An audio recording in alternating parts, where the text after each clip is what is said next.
আসসালামু আলাইকুম রহমতুল্লাহ। সম্মানিত দর্শক শ্রোতা,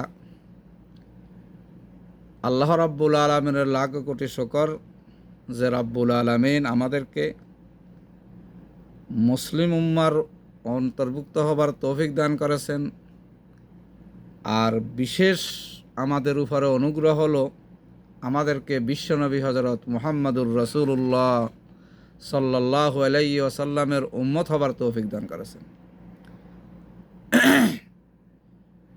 বর্তমান যে মাসটি চলতেছে আরবি মাস রবিউল আউয়াল মাস। রবিউল আউয়াল মাসের আজকে 18 তারিখ। আসলে আমাদের আরবি মাসগুলো আমরা কি এই মুসলমান হিসাবে, মুসলিম হিসাবে এটা সর্বপ্রথম আজকে ক তারিখে যাইতেছে এবং কি মাস যাইতেছে আরবি। কারণ আরবি মাসের সাথে আমাদের শরীয়তের যে বিধিবিধানগুলা এটা ওতপ্রোতভাবে কি জড়িত। আপনার এই জন্য একজন মুসলিম হিসাবে এই মাসগুলা কি জানা রাখা দরকার। এই মাসের ভিতরেই আমাদের বিশ্বনবী হজরত মুহাম্মদুর রাসূলুল্লাহ সাল্লাল্লাহু আলাইহি ওয়াসাল্লামের আবির্ভাব হয়েছে এবং এই জন্য এই মাসের ভিতরে রাসূলের আপনার সিরাতুন নবী এবং মিলাদুন নবী। আমি সিরাতুন নবী সম্পর্কে আগের পর্বেও কিছু কথা বলেছিলাম। আল্লাহ রাব্বুল আলামিন দেখেন, আল্লাহর হাবিবের যদি সিরত যদি কি একজন উম্মতের যদি চিরকাল যদি কি বর্ণনা করে, এটা বর্ণনা করে শেষ হবে না, তার হায়াত শেষে যাবে। আল্লাহর রসুলের যদি সিরতগুলা যদি আমরা কি বর্ণনা করতে যাই, মিলাদুন নবী আল্লাহর রসুলের দুনিয়াতের আবির্ভাবের, দুনিয়াতে ভূমিষ্ঠ হওয়া পর্যন্ত যে সমস্ত ঘটনাগুলো এই যদি আমরা যদি কি অধ্যয়ন করি, সেটারও কোনো শেষ নাই। আল্লাহু আকবার। এই জন্য তো বিশেষ করে আমরা রাসূলের যে সিরাত জীবনী, এই জীবনীগুলো আমরা জানা দরকার। কারণ আল্লাহর রসুল তো আল্লাহ রাব্বুল আলামিন আল্লাহর রসুলকে অনেক উত্তম চরিত্রের ওনাকে যেন দুনিয়াতে প্রেরণ করেছেন, সেটার সার্টিফিকেট আল্লাহ পাক দিয়ে দিয়েছেন। ইন্নাকা লাআলা খুলুকিন আযীম। এই জন্য আল্লাহর রসুলের সেই জীবনী, সেই সিরাতগুলো আমরা জেনে জেনে নিজেদের ভিতরে কী করতে হবে, ফিট করতে হবে একজন উম্মত হিসাবে।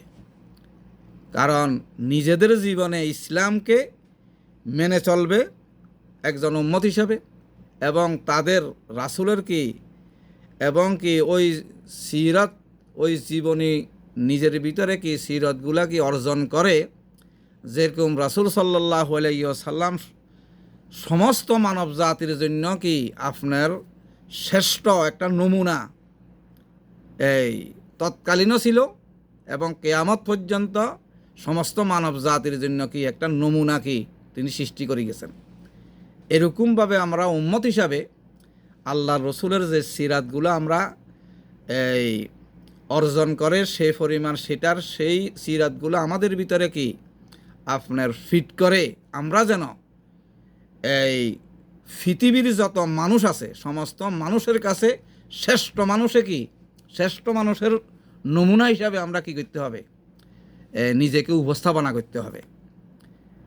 আপনার পৃথিবীর ভিতরে, দেশের ভিতরে, সমাজের ভিতরে অনেক মতবাদের লোক আছে, কিন্তু আমি একজন মুসলিম হিসাবে, আমি একজন রাসূল সাল্লাল্লাহু আলাইহি ওয়াসাল্লামের উম্মত হিসাবে অন্য যত মতাবলম্বী লোক থাকুক না কেন, সমস্ত লোকে যেন কি আমাকে মনে করতে পারবেন যে এই লোকটা আমানতের দিক দিয়ে শ্রেষ্ঠ, এই লোকটা কি আপনার এই চরিত্রের দিক দিয়ে খুবই উত্তম আমাদের সমাজের ভিতরে।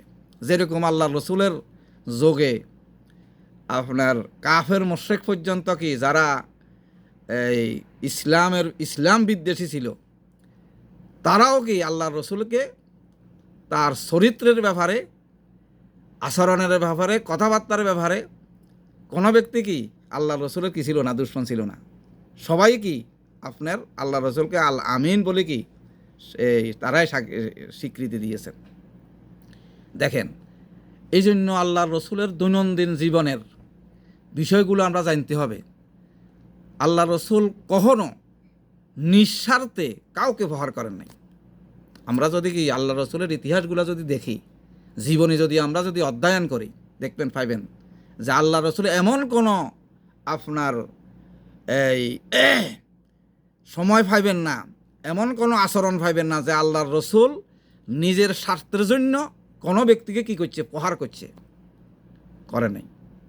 হ্যাঁ, ইসলামকে আল্লাহর জমিনে আল্লাহর দ্বীনকে প্রতিষ্ঠিত করার জন্য আল্লাহ রসুল অনেক যুদ্ধ করেছেন, তলোয়ার হাতে নিয়েছেন, কিন্তু নিজের স্বার্থের জন্য নয়।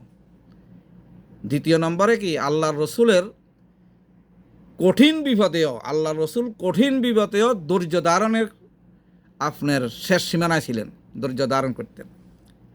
তাহলে আমরাও কি আমাদের ভিতরে সেই ধৈর্য এবং নিজের স্বার্থ হাসিলের জন্য কোনো ব্যক্তির উপর করে আমরা কি যেন আল্লাহর রসুলের সেই আদর্শ প্রহার আর তাদের সাথে কি ঝগড়া, সেখান থেকে কি আমরা এড়িয়ে চলতে হবে। ওই জালেমেও যেন কি সেই অনুভব করে, আরে আমি তো জুলুম করছি, আমার ভুল, সেই যেন কি মনে মনেও যদি কি সেটা কি যেন আপনার অনুভব করে যে তার সাথে সেই তো ভালো মানুষ, আমার সাথে ভালো আচরণ করছে। আল্লাহর রসুল এর আরেকটি কি আপনার চরিত্রের ভিতরে, হোসনে খুলুকের ভিতরে ছিল কি অসুস্থ লোকদেরকে সবসময় সেবা করতেন। অসুস্থ লোককে নিজের আশেপাশে সমাজের ভিতরে যে সমস্ত লোক কি অসুস্থ আছে তাদের কি দেখাশোনা করতেন। এই চরিত্রটা আমাদের ভিতরে কি একজন উম্মত হিসাবে আমাদের ভিতরে আনা দরকার। আল্লাহ রসুল সবসময় কি লজ্জাশীলতা ছিল, মানে তার কাছে সবচেয়ে বেশি, আমরাও কি আমাদের কাছেও সেই লজ্জা, সেই শরম আমাদের কাছে আল্লাহ রসুলের উম্মত হিসাবে কি সেটা অর্জন করতে হবে। যেমনি হামনে আমরা কি এই সমাজের ভিতরে চলা যাবে না, কথা বলা যাবে না, যে কথার দ্বারা মানুষে যেন এই কথা না বলতে না পারে যে এই লোকটা আপনার, এই লোকের শরম নাই। এবং আল্লাহর রসুল নিজ একেবারে কি অহংকারী ছিলেন। আল্লাহ রসুল সবসময় সাদা সিধা লোকের মতন চলতেন। অহংকার বলতে কি জিনিস আল্লাহ রসুলের ভিতর কি ছিল না, সেই আমরাও কি অহংকারী হইতে হবে একজন উম্মত হিসাবে। তারপরে সাংসারিক ব্যাপারে আল্লাহ রসুল কি সাংসারিক ব্যাপারে নিজের কাজ নিজে করতেন, সব সময় নিজের এই বিবিদেরকে, তারপরে ঘরের কাজ নিজে করার জন্য চেষ্টা করতেন। সেই অভ্যাসগুলাকে আমরা যখন ঘরে যাবো, আমরা সেই অভ্যাসগুলো আমাদের ভিতরে কি আনা দরকার একজন রাসূলের উম্মত হিসাবে। তারপরে আল্লাহ রসুল কখনো পরনিন্দা করতেন না, যে এই জন্য আমাদের ভিতরে সেই পরনিন্দার জিনিসটা কি আমাদের থেকে আমরা নিজেরা বাঁচিয়ে থাকতে হবে। আর সব সময় রাসূল সাল্লাল্লাহু আলাইহি ওয়াসাল্লাম হাসি মুখে থাকতেন, হাস্যোজ্জ্বল, যেন যতই রাসূল পেরেশানির ভিতর থাকা, কিন্তু অন্য কোনো উম্মত কি, অন্য কোনো মানুষ সেটা বুঝতে পারতো না যে আল্লাহ রসুল কি আপনার সমস্যা আছে, কিন্তু সবসময় হাসি মুখে থাকতেন। এটাও আল্লাহ রসুলের সুন্নত।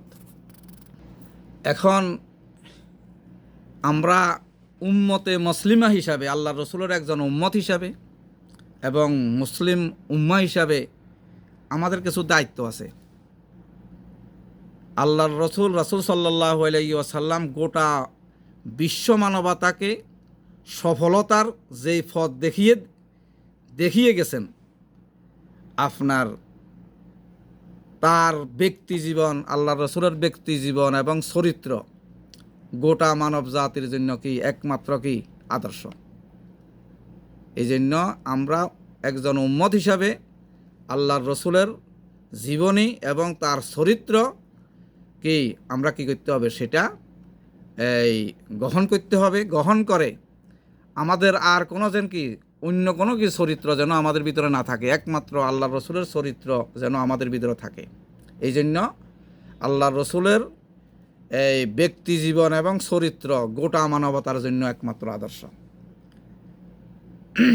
তিনি আল্লাহর রসুল আল্লাহর বিধানকে দুনিয়ায় প্রতিষ্ঠিত করার জন্য এবং এই পথে সমস্ত যত ধরনের প্রতিবন্ধকতা আছে সমস্ত প্রতিবন্ধকতাকে কি নির্মূল করার জন্যে আল্লাহ রসুল কাজ করে গেছেন।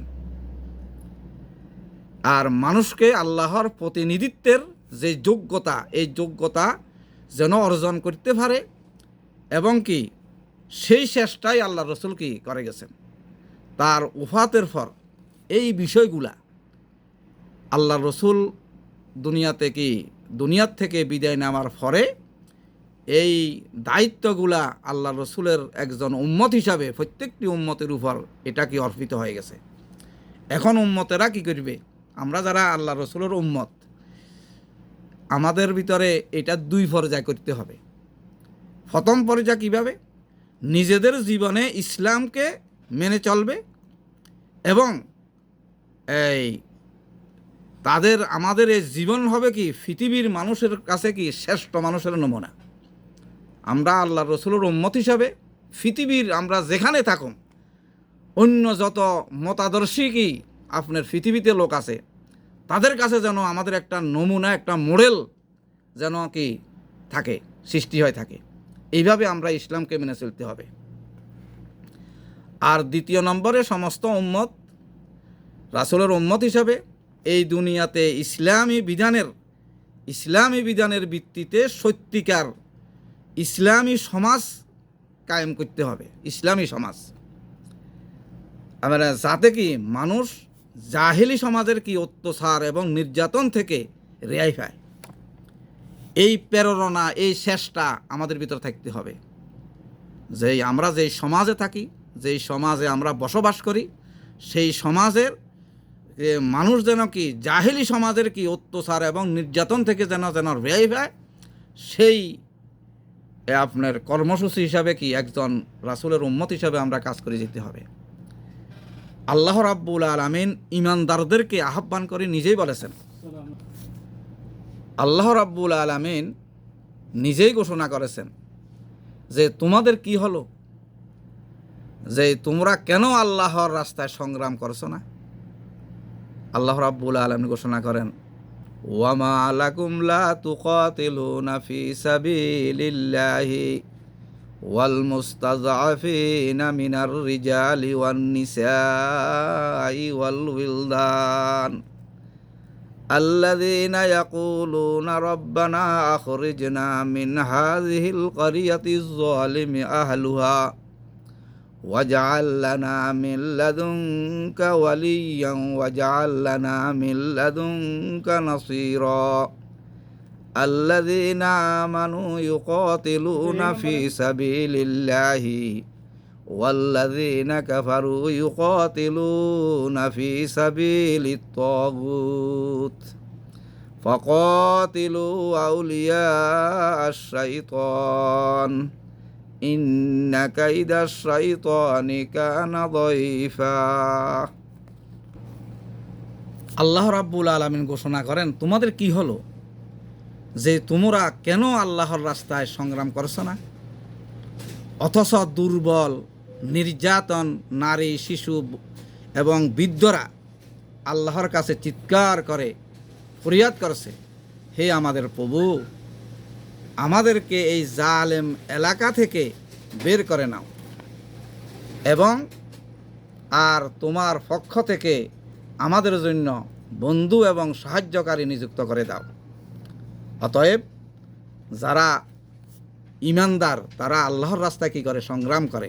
আর যারা কাফের তারা আল্লাহদ্রোহীর রাস্তা কী করে? পথে তারা কী করে? আপনার সংগ্রাম করে। তাই তোমরা শয়তানের মিত্রদের বিরুদ্ধে কী করো? যুদ্ধ করো, সংগ্রাম করো। নিশ্চয়ই শয়তানের চক্রান্ত অতি দুর্বল। আমরা যদিও আমাদের সমাজের ভিতরে, দেশের ভিতরে যারা শয়তানি কাজ করে, শয়তানের যে সমস্ত চক্রান্ত সেই হিসাবে কি সমাজে কাজ করে, যদিও আমরা তাদের শারীরিক খুব বলিষ্ঠ এবং তাদের পয়সা আছে, টাকা পয়সা খুব জাঁকজমক। আসলে একজন ইমানদার বন্দার কাছে এরা এরা একেবারে কি আপনার দুর্বল। যারা ইমানদার তারা তারা এদেরকে কি একেবারে দুর্বল মনে করে। এটা আল্লাহ পাকের কথা। শয়তানের যত ধরনের কি আছে চক্রান্ত আছে, সমস্ত চক্রান্ত অতি দুর্বল, অতি কি দুর্বল। ইন্না কাইদা শাইতানে কানা যাহিরা। এই জন্য আমরা কোরআনের কাছে আসা দরকার। কোরআন আমরা যখন বুঝে পড়ব আমাদের ঈমান শুধু কি বাড়তে থাকবে। এখন একজন উম্মতে মুসলিমের দায়িত্ব কি? একজন উম্মতে মুসলিমের দায়িত্ব হইল আল্লাহর দিনকে প্রতিষ্ঠার জন্য কি করা, আল্লাহর দিনকে প্রতিষ্ঠিত করার জন্য সংগ্রাম করা। এবং এই সংগ্রামের মাধ্যমে আসবে যাবতীয় কি আপনার মানবতার মুক্তি। সংগ্রাম যদি যদি না করেন কখনো মানবতার মুক্তি কখনো আসবে না। আল্লাহর দিনকে যতক্ষণ পর্যন্ত প্রতিষ্ঠিত করার জন্য চেষ্টা না করিবেন, যতক্ষণ পর্যন্ত আল্লাহর জমিনে আল্লাহর দিনকে প্রতিষ্ঠিত কি আপনার না করিবেন, ততদিন পর্যন্ত মানবতার মুক্তি কখনো কি আসা অসম্ভব। আর আল্লাহ তাআলা এই সংগ্রামের ফল হিসাবে যারা এই সংগ্রাম করবে, এই প্রচেষ্টা চালিয়ে যাবে, ওই প্রচেষ্টা চালিয়ে যাওয়া উম্মতের জন্য, উম্মতে মুসলিমের জন্য আল্লাহ রাব্বুল আলামিন সুসংবাদ দিয়েছেন যে তারা আখিরাতের কি তারা সফলতা অর্জন করবে, তারা আখিরাতের সফলতা অর্জন করবে। ওই কথাটা আল্লাহ রাব্বুল আলামিন এই সূরা সফের ভিতরে কি এই 10 এবং 11 নম্বর আয়াতের ভিতরে কি করছেন, উল্লেখ করেছেন। ইয়া আইয়ুহাল্লাযীনা আমানু হাল আদুল্লুকুম আলা তিজারাতিন তুনজিকুম মিন আযাবিন আলীম তুমিনুনা বিল্লাহি ওয়া রাসূলিহি ওয়া তুজাহিদুনা ফি সাবিলিল্লাহি বিআমওয়ালিকুম ওয়া আনফুসিকুম যালিকুম খায়রুল লাকুম ইন কুনতুম তা'লামুন। হে ঈমানদারগণ, আমি কি তোমাদেরকে এমন একটি ব্যবসার সন্ধান দিব যেই ব্যবসাটা তোমাদেরকে কঠিন আযাব থেকে আল্লাহ রাব্বুল আলামিন কি দিবে, বাঁচাই দিবেন। সেই ব্যবসাটা হচ্ছে কি? সেই ব্যবসাটা হচ্ছে তুমিনুনা বিল্লাহি ওয়া রাসূলিহি, আল্লাহ এবং আল্লাহর রসুলের প্রতি কি ঈমান আনা, বিশ্বাস স্থাপন করা। ওয়া তুজাহিদুনা ফি সাবিলিল্লাহ, এবং আল্লাহর রাস্তায় কি করা, সংগ্রাম করা। বিআমওয়ালিকুম ওয়া আনফুসিকুম, তোমাদের জান এবং মাল দিয়ে। যালিকুম খায়রুল লাকুম ইন কুনতুম তা'লামুন, এটাই তোমাদের জন্য উত্তম যদি তোমরা জানো। তাইলে আমাদের জান ও মাল দিয়ে কি করতে হবে, আল্লাহর রাস্তায় সংগ্রাম করতে হবে এবং আল্লাহ এবং আল্লাহর রসুলের উপরে অগাধ বিশ্বাস কি করতে হবে, স্থাপন করতে হবে। আমি ঈমানের ব্যাপারে আল্লাহ এবং আল্লাহর রসুলের প্রতি ঈমানের অগাধ বিশ্বাস, এই বিশ্বাসের ব্যাপারে আমি অনেক পর্ব আলোচনা করেছি। আপনারা আমার পেজে দেখবেন, ইনশাআল্লাহ উপকৃত হবেন। এখন জিহাদের আপনার সঠিক অর্থ কী? জিহাদ মানে কি? সংগ্রাম করা। আমরা অনেক মানুষে আমরা মুসলমানেরা এই অন্য জাতি তো দূরে, কিন্তু আমরা যারা মুসলমানের দাবি করি, জিহাদ শব্দ শুনলে তাদের শরীরের ভিতর কি আগুন ধরে যায়, মনে হয় যেন সেখানে জিহাদ মানে কি যে খালি মারামারি আর কাটাকাটি। আসলে না, জিহাদ শব্দ এটা আরবি শব্দ।